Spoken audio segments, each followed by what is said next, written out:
Fortaleçam as mãos enfraquecidas e os joelhos vacilantes. Esse é um dos trechos do capítulo 12 do livro de Hebreus que nós vamos comentar aqui hoje. Vamos fazer reflexões acerca desse livro importante da Bíblia, cujo autor ainda é indefinido. Além do capítulo 12 do livro de Hebreus, nós também vamos fazer reflexões acerca do capítulo 49 do livro de Jeremias. Estamos quase finalizando o livro de Jeremias, bem como o livro de Hebreus. E esse é um projeto que iniciou no dia 1º de janeiro de 2024 e pretendemos finalizá-lo no dia 31 de dezembro de 2024, sabendo que nós estamos certinhos ali com a agenda, não estamos nem atrasadas, pelo contrário, estamos alguns capítulos adiantados de toda a agenda da leitura anual da Bíblia. Portanto, se você ainda não é inscrito, não é inscrita nesse canal, faça a inscrição, não custa nada, você não vai ficar recebendo e-mails, nem mensagem de texto, nem mensagem de WhatsApp, é apenas para que você consiga receber notificações de quando os vídeos entrarem ao vivo aqui no canal. Sem contar também que você pode compartilhar, você pode curtir, comentar nesse vídeo. E lembrando que o algoritmo do YouTube entende que esse vídeo é relevante, ele vai entregar esse conteúdo para mais pessoas, fazer com que esse canal cresça, com que a evangelização também atinja mais pessoas. Muitas vidas podem ser transformadas por meio da palavra de Deus, assim como a minha vida foi e ainda está sendo transformada também. Vamos então iniciar o nosso encontro de hoje, esse vídeo que vai falar sobre mensagens que Deus enviou aos povos que ficavam vizinhos de Israel, de Judá, na época em que o profeta Jeremias estava sob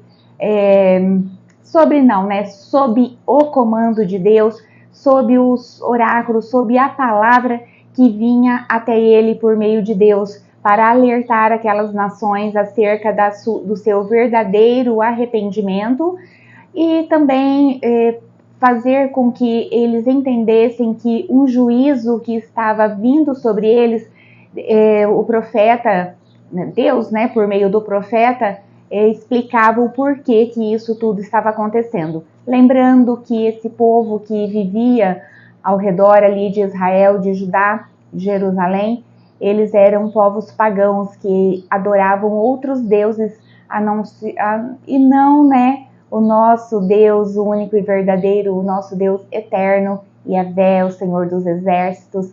Ele é chamado por vários nomes, ele mesmo se autoproclama vários nomes, O Senhor é nossa justiça, Deus proverá, e assim por diante. No início dessa leitura anual da Bíblia, nós vimos durante o Gênesis, Êxodo, Deuteronômio, Levítico, o povo de Deus o chamando por vários nomes. O Senhor que me vê, o Senhor é nossa bandeira, esse é o Deus que nós servimos. Vamos lá então, o ponto 1 é a mensagem de Deus acerca de Amon. Lembrando que os amonitas, eles eram, descendentes de Ló, que teve relações com a sua filha mais nova, e dessas relações, dessa relação, ele teve descendentes que foi o povo moabita e os amonitas. As filhas de Ló, com o intuito de deixar descendentes para o seu pai, tiveram relações incestuosas com ele, e dessa forma geraram descendentes que sempre foram contrários ao povo de Deus. Então, a profecia inicia assim, e o ponto central aqui é que o deus Moloque será expulso juntamente com os líderes e sacerdotes, porque eles serviam ao deus Moloque, um deus que pedia sacrifícios humanos. Muitas pessoas sacrificaram, queimaram seus filhos em honra a esse deus Moloque. Isso era abominável aos olhos de Deus, e sempre será. Todo crime hediondo, toda injustiça, qualquer que seja o crime, é hediondo, é abominável aos olhos de Deus. E essa profecia inicia assim: assim diz o Senhor, por acaso Israel não tem filhos?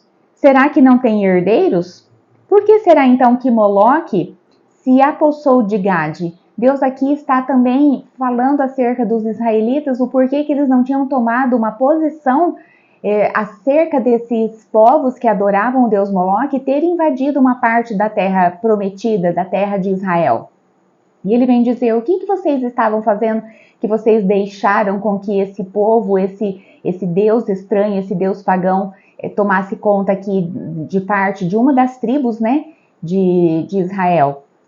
Portanto, certamente vêm os dias, declara o Senhor, que farei soar o grito de guerra contra Rabá dos Amonitas. Rabá era uma cidade, uma aldeia, né, uma tribo ali dos Amonitas, provavelmente a mais forte, a mais numerosa, e Deus traria juízo sobre ela na forma de um grito de guerra. Eram outras nações que iriam expulsá-los ali da terra. Corram para onde der, pois Moloque irá para o exílio com seus sacerdotes e seus oficiais. Sempre Deus vem falar acerca dos deuses pagãos que eles não carregam o seu povo. Eles não vão fazer nada pelo seu povo. Pelo contrário, eles precisam ser carregados. Isso são palavras do Senhor. Eles precisam ser carregados, eles se tornam um peso para o povo que o adoram. Por quê? Deus ele torna a vida do ser humano muito mais fácil, muito mais leve.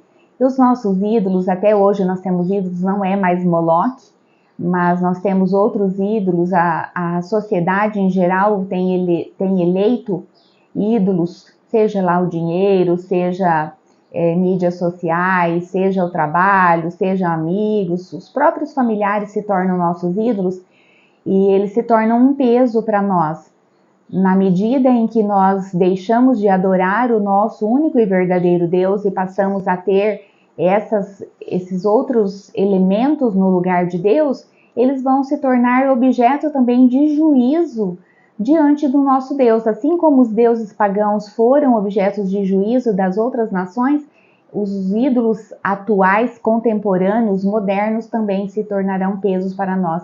Nós precisamos nos livrar de pesos que nos atrapalham de ir adiante, de ir de encontro à salvação. Vamos ver isso também no livro de Hebreus, logo mais assim que nós terminarmos essa leitura. A mensagem para Edom Deus rebaixa os orgulhosos. Edom, ele era um povo descendente de Esaú e ele se tornou também inimigo de Deus. Se os ladrões viessem durante a noite, não roubariam apenas o que desejam? Mas eu despi Esaú e descobri os seus esconderijos, para que ele não mais se esconda. Os seus filhos, parentes e vizinhos foram destruídos. Ninguém restou para dizer: deixe os seus órfãos, eu protegerei a vida deles. As suas viúvas também podem confiar em mim. Deus vem fazer uma relação aqui que mesmo os ladrões que chegam sem esperar, eles vão roubar apenas aquilo que lhes interessam. Mas Deus vai dizer, acerca de Edom eu não vou deixar ninguém, nem para cuidar de órfãos e viúvas. Eu vou destruir totalmente, porque eu descobri os seus esconderijos e não vão mais poder fugir de mim.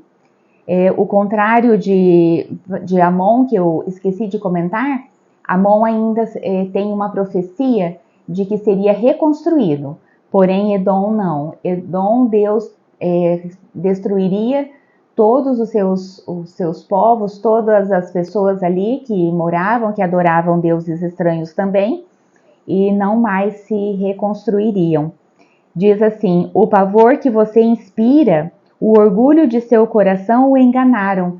Nós vemos em Provérbios que o orgulho precede a queda, precede a ruína. E aqui Deus vai dizer que eles eram uma nação, um povo orgulhoso, um povo que se gabava, que se firmava em sua própria coragem. Ainda que você, como águia, faça o seu ninho nas alturas, de lá eu o derrubarei, declara o Senhor. Nós não podemos nos apoiar naquilo que achamos que o nosso próprio braço pode fazer. O nosso orgulho não vai servir para nada quando tivermos face a face com o nosso Deus. Pelo contrário, o nosso orgulho vai nos destruir, assim como destruiu muitos povos, muitos reis que tinham orgulho daquilo que eles mesmos tinham feito, não davam a verdadeira glória a Deus, porque nós sabemos que nessa vida nós nada somos sem Deus. Tudo que nós temos provém dele. Tudo que fazemos é ele quem nos capacita, é ele que nos permite fazer. Então, vamos nos despir do nosso orgulho. Deus sempre diz aqui nas profecias, principalmente de Jeremias, que ele não quer incisões na carne, ele não quer aparência de tristeza, nem vestes de lamento, nem cortes de cabelo. O que ele quer é realmente um coração contrito e quebrantado. Mensagem acerca de Damasco. A ideia central é o Deus verdadeiro. Aliás, sem o Deus verdadeiro, a alegria se transforma em dor, medo e tristeza. Olha lá. O pânico tomou conta dela. Angústia e dor dela se apoderaram. Como está abandonada a cidade famosa, a cidade da alegria. Então, nós vemos que aqui em Damasco, eles eram conhecidos como a cidade da alegria, a cidade do encanto. No entanto, eles caminhavam sem Deus. E sem Deus a nossa vida não é nada.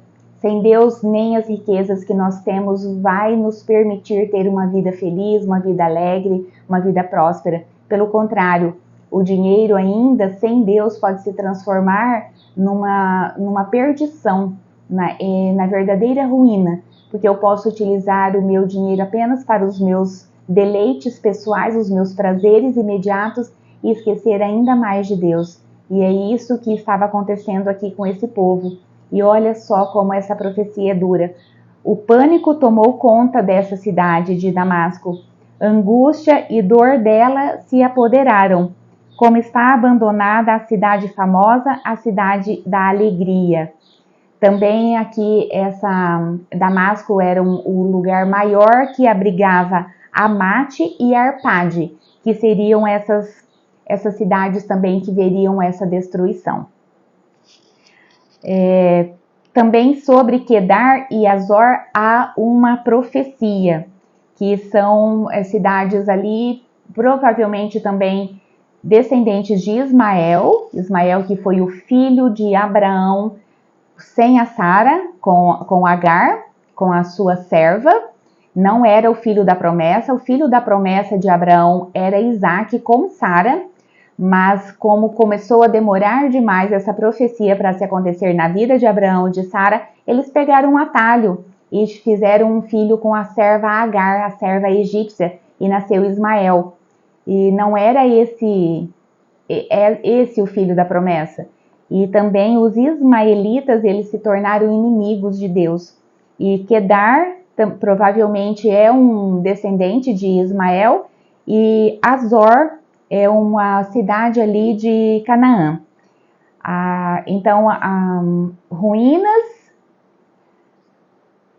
ruína, as riquezas nas mãos dos invasores é a ideia central dessa profecia. Ruína, as riquezas nas mãos dos invasores, quer dizer, vai haver uma mudança de mãos, essas riquezas vai sair aqui de Azor e Quedar e passar para as mãos dos invasores. Gritem contra eles, diz a profecia, há terror por todos os lados. Seus camelos se tornarão despojo, e suas grandes manadas espólio.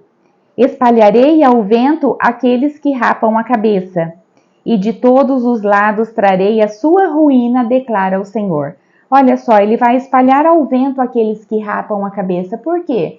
Porque não são pessoas que estão firmadas na verdadeira rocha. Por isso que são fáceis de espalhar ao vento. Se bem que para Deus tudo é possível, Ele é onipotente, Ele poderia transpor montanhas inteiras, mares, oceanos.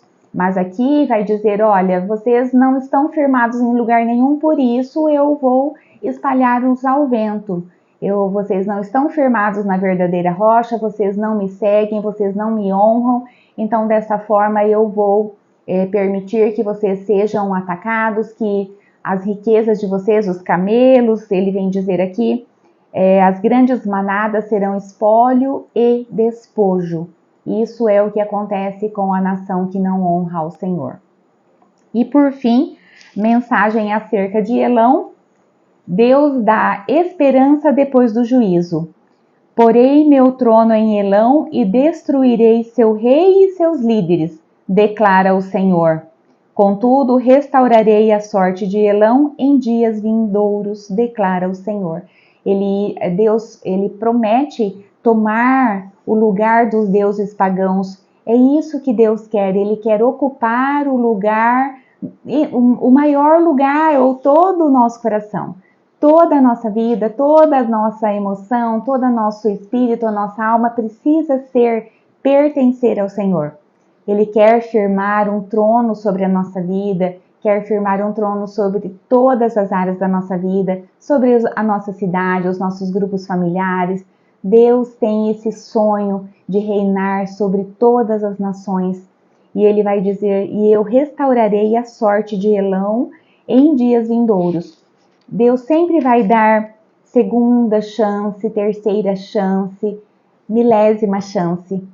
Basta que nós estejamos preparados, basta que nós estejamos cientes de que nós precisamos nos arrepender, nós precisamos endireitar os nossos caminhos, como nós vamos ver em Hebreus, endireitar os nossos caminhos para que nós passemos sem quedas, para que nós passemos sem dor até a nossa salvação. E assim finalizamos esse capítulo 49, é um capítulo bem grande, com 39 versículos, com várias profecias pequenas, e eu deixei os 50 e os 51 para fazer tudo junto, porque seriam as profecias acerca da Babilônia, e é muito conteúdo para fazer em um dia só. Então, no próximo vídeo, que não vai ser vídeo, vai ser live, amanhã, dia 11/11, no meu perfil do Instagram, às 19h30, a live acerca dos capítulos 50 e 51, que é a mensagem acerca da queda, acerca do juízo de Babilônia. E agora nós vamos para o capítulo 12, que eu vou fazer apenas do versículo 1 ao 13, porque também é um capítulo que precisa um pouco mais de aprofundamento. Eu não quero passar assim de raspão em cima de alguns versículos que precisam ser lidos e meditados. Vamos lá, a ideia central é que Deus disciplina os filhos.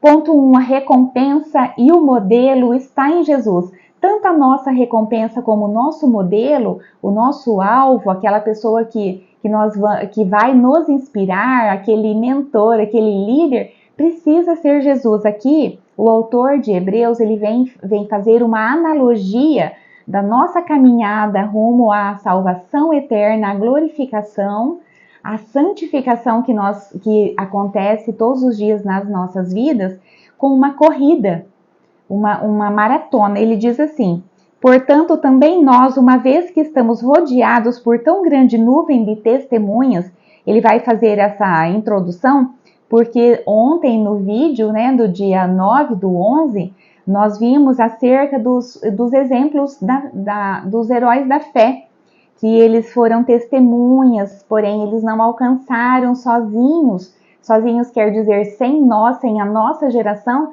aquilo que Deus havia prometido como promessa maior, que era a vinda do Messias, que era Jesus.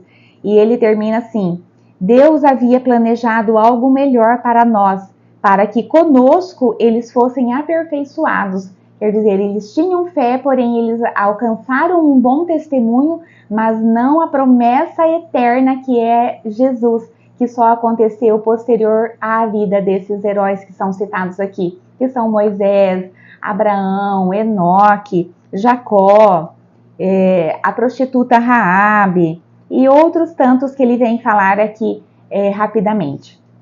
Então ele faz essa introdução para dizer que nós também estamos rodeados de grandes testemunhas, e ele vai dizer: livremo-nos de tudo que nos atrapalha e do pecado que nos envolve. Lembra que eu estava falando há pouco tempo agora no Antigo Testamento sobre nós nos livrarmos de ídolos, de deuses que tomam o lugar do nosso Deus e vão nos atrapalhar na nossa corrida? Olha aqui, Livremo-nos de tudo que nos atrapalha e do pecado que nos envolve, e corramos com perseverança a corrida que nos é proposta, tendo os olhos fitos em Jesus, autor e consumador da nossa fé. Ele é o nosso modelo, ele é o nosso alvo, ele é o nosso troféu, ele é a nossa recompensa, ele é o nosso galardão eterno. É para ele que nós temos que ter o nosso olhar voltado. Não vamos nos distrair. Tudo que vem para nos distrair, vem para nos destruir. Tudo que nos distrai, nos destrói. Então não vamos dar margem para o inimigo nos tirar da nossa corrida, quando nós estamos quase lá, estamos chegando na área de chegada, né? Que tem aquela fita que os corredores passam e passa o primeiro, o segundo, o terceiro lugar. Na morada eterna tem muitos lugares, milhões de lugares. Jesus mesmo disse, se não fosse assim eu não vos teria dito. Eu estou indo antes de vocês para preparar uma morada. E foi essa a promessa de Jesus. E aqui o autor de Hebreus vem falar, olha, vamos nos livrar dos pesos, de tudo que está nos atrapalhando, para que nós possamos então correr com mais vigor, com mais energia, com mais vontade, com mais disposição e cheguemos lá. O nosso alvo é Cristo. Ponto 2. As dificuldades são disciplina. As dificuldades são disciplinas, né, aplicadas por Deus, porque Ele nos tem como filhos legítimos. Ele vem dizer, olha, nós fomos disciplinados pelos nossos pais, no entanto, nossos pais nos amavam, nós fomos obedientes aos pais, isso foi para o nosso crescimento pessoal. Assim Deus faz com todo aquele que Ele ama, com todos os seus filhos, Ele também vai disciplinar. Ele diz, olha, ele vai citar inclusive Provérbios, meu filho, não despreze a disciplina do Senhor, nem se magoe a sua repreensão, pois o Senhor disciplina quem ama. Suportem as dificuldades recebendo-as como disciplina. Deus os trata como filhos. Ora, qual pai que não é disciplinado? Qual filho não é disciplinado pelo seu pai? E por que nós não aceitaríamos as repreensões, as disciplinas do Senhor? Muitas vezes as dificuldades, as tribulações são provas que Deus nos envia para que nós cresçamos. O autor de Hebreus vem falar, Paulo nas suas cartas vinha falando que nós precisamos deixar de receber alimento líquido para sermos maduros na fé e podermos então receber alimentos sólidos. Aqui ele vai dizer que toda disciplina é por amor, é para que cresçamos. Assim como um filho que não é disciplinado, sabia que a criança que não é disciplinada, que não tem limites estabelecidos pelos seus pais, ele vive como se fosse um abandono? Ele vai se tornar um adulto com feridas emocionais inerentes ao abandono. É como se ele tivesse vivido uma infância sem pai nem mãe. E isso é altamente ofensivo, é altamente doentio para uma criança. Viver sem o limite, sem a proteção, sem a orientação de pai e de mãe, causa doenças, feridas emocionais e espirituais difíceis de serem curadas. Difíceis de serem descobertas, mapeadas. Então nós temos que estar atentos à disciplina que Deus nos envia, porque é por amor, é para que nós cresçamos, é para que nós o enxergamos como o nosso verdadeiro Pai, aquele que nos ama e vai nos disciplinar, vai nos tirar do pecado, vai nos curar e vai nos acolher junto a si. E ponto 3, as tristezas causadas pela disciplina se transformam em cura. Isso eu quero ler na íntegra, porque diz assim, nenhuma disciplina parece ser motivo de alegria no momento. Ninguém que está passando por uma prova, por uma tribulação, por uma dificuldade vai estar feliz. Deveríamos, porque Paulo diz, estai alegres, estai felizes, seja em qualquer circunstância. Paulo já vinha nos alertando. acerca disso. Porém, aqui o autor de Hebreus vai dizer: nenhuma disciplina parece ser motivo de alegria no momento, mas sim de tristeza, da impressão que Deus não nos ama, que Deus nos abandonou, que tudo está conspirando contra nós. Mais tarde, porém, produz fruto de justiça e paz para aqueles que por ela foram exercitados. Então, a disciplina, ela vai trazer fruto. Que fruto? Paz, justiça. Por quê? Porque quando eu sou disciplinada, eu entendo o que Deus queria comigo naquele momento. Então, eu vou ter paz no meu espírito, vou dizer: não, Deus estava me disciplinando. Eu vou despertar, a disciplina desperta em mim um senso de justiça. Muitas vezes eu estou cometendo injustiça com alguém e Deus manda uma disciplina para eu entender que eu estou sendo injusta, que eu não estou trabalhando de maneira adequada, ou que eu não estou tratando os meus liderados de maneira adequada, que eu não estou tratando o meu cônjuge, os meus filhos de maneira adequada, os meus pais, os meus líderes espirituais. E aqui ele diz que então o fruto da disciplina é justiça e paz para aqueles que aceitam ser disciplinados. Portanto, fortaleçam as mãos enfraquecidas e os joelhos vacilantes. Você está cansado na sua corrida? Já está faltando força? Trate de dar uma paradinha, tome uma água, tome um isotônico, enxugue o rosto do suor, dê uma alongadinha e termine. Você não precisa chegar em primeiro lugar, basta que você chegue. Ele vai dizer, olha lá, fortaleça as mãos enfraquecidas e os joelhos vacilantes. E de novo ele vem citar Provérbios. Façam caminhos retos para os seus pés, para que o manco não se desvie, antes seja curado. Caminhos retos, então, vão curar. Caminhos retos vão fazer com que outras pessoas caminhem do nosso lado. Vão fazer com que, se estivermos já mancos, ao invés de nós desviarmos e procurarmos um atalho, nós vamos permanecer naquele caminho ali e vamos ser curados. Se eu estiver caminhando por caminhos retos, aceitando a disciplina do Senhor, ao invés de eu me desviar, e ao invés de eu procurar outros deuses, procurar atalhos, procurar outras formas de me distrair, que vão me destruir, eu serei curada. Essa é a grande mensagem aqui. E claro que não foi esgotado de maneira nenhuma, teria muito mais coisa para nós falarmos, mas o nosso objetivo principal é realizar a leitura da Bíblia em um ano. Estamos cumprindo isso, inclusive um pouquinho adiantadas. E no próximo vídeo não, amanhã é live, amanhã dia 11/11, uma segunda-feira de 2024, estaremos ao vivo às 19h30 no meu perfil no Instagram. @IsaPenha Mensagens de Vida, aparece por lá.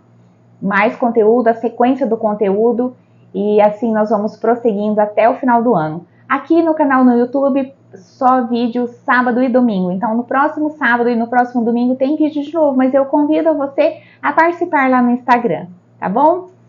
Eu desejo a você um excelente dia, uma excelente noite, eu não sei em que horário que você está vendo esse vídeo, e como eu sempre falo, eu sempre alerto você, curta esse conteúdo, comente, compartilhe, se inscreva aqui no canal para que outras pessoas também possam ser edificadas por essa palavra. Até a próxima!